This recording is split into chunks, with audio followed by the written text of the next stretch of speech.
Well, we met in high school, and actually was dating one of Jillian's friends for a while, and that didn't quite work out right. And whenever we broke up, Jillian kind of jumped in there, and we started dating then, and so really we're high school sweethearts.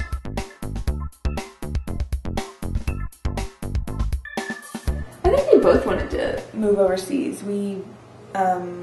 I guess when we first started dating, we had talked about it and how we wanted to travel, but we wanted to wait for the right time and save up enough money. And I guess it was just deciding when we wanted to go, because we talked about going maybe right after college, and then we kind of looked into how much it would be and how much of a commitment it would be, and that's when we decided to start saving and really get serious about our choice of trying to decide where we wanted to go, which is a whole nother conversation. Mm-hmm.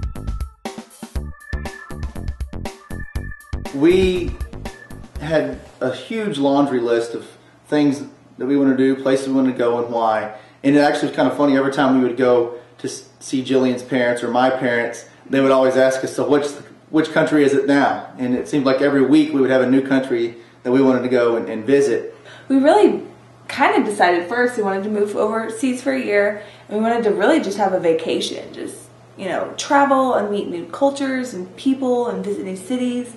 And then I guess we really took a step back and we decided we wanted to be really intentional with our time, and if we had saved up the money to live overseas for a year, why not, you know, try to help someone along the way.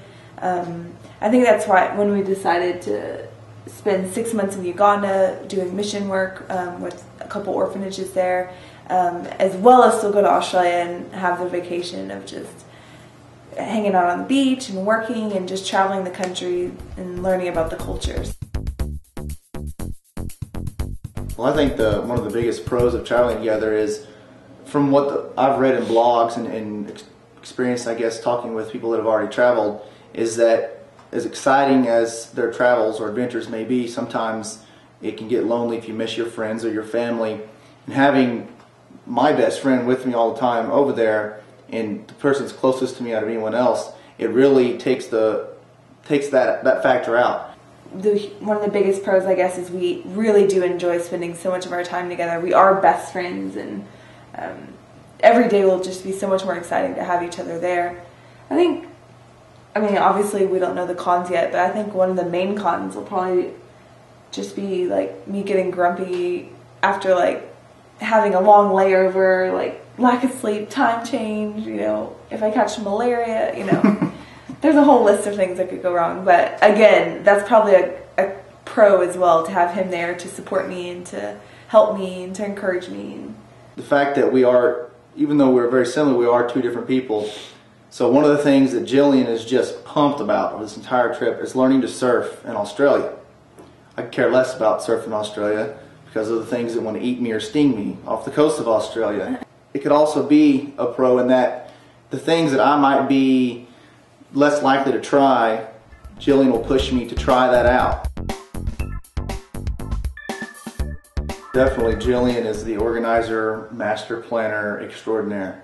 To put a concrete example on that, Jillian has she'll have a binder or envelopes or something full of every little thing that we could possibly need. So if we're on the airplane and we need to hurry up and get, you know, some sort of identification, passport, whatever, or if we have some ticket and we're going from point A to point B, we need to get a ticket to get in there, she has this all in a little carrying case, and I don't even know that it exists. I don't even know how it happens. She just says, "Look, here, show them this." Okay, awesome.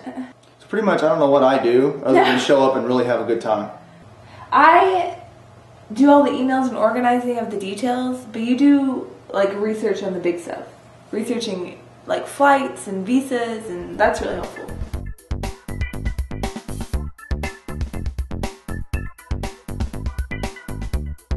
It must have been like 3 or 4 years ago. I was staying with my cousin in Houston.